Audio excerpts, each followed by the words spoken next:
दरम्यान पराभवाच्या भीतीने उद्धव ठाकरेंचं रडगाणं सुरू झाल्याची टीका यावरती उपमुख्यमंत्री देवेंद्र फडणवीसांनी केली। या संदर्भात त्यांनी मायक्रो ब्लॉगिंग वेबसाईट एक्स वरती पोस्ट शेअर करत उद्धव ठाकरेंवरती निशाणा साधला। देवेंद्र फडणवीस आपल्या पोस्टमध्ये काय म्हणतात तर मुंबईमध्ये संथ गतीने मतदान होत असल्याची तक्रार सर्वप्रथम आम्हीच आयोगाकडे केली। आता मात्र नेहमीप्रमाणे उद्धव ठाकरे यांनी त्यांचं रडगाणं सुरू केलं। पराभव समोर स्पष्ट दिसत असताना त्यांनी सवयीप्रमाणे मोदीजींवरती आरोप करणं सुरू केलं।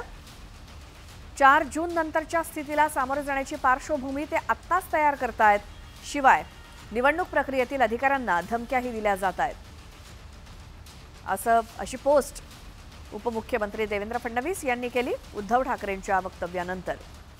तर भाजप मुंबई अध्यक्ष आशिष शेलार यांनी सुद्धा उद्धव ठाकरेंची निवडणूक आयोगात तक्रार केली आहे। मतदान प्रक्रिया सुरू असतानाच उद्धव ठाकरे यांनी पत्रकार परिषद घेत खोटी आणि दिशाभूल करणारी विधानं केल्याचा आरोप त्यांनी केला। सत्ताधारी भाजपवरती बिनबुडाचे आरोप करतानाच त्यांनी निवडणूक आयोगावरती सुद्धा दिशाभूल करणारे आरोप केल्याचं शेलार यांनी म्हटलंय। तर हा प्रकार म्हणजे आचारसंहिता उल्लंघन असून यावरती कठोर कारवाई करण्यात यावी अशी तक्रार त्यांनी केली।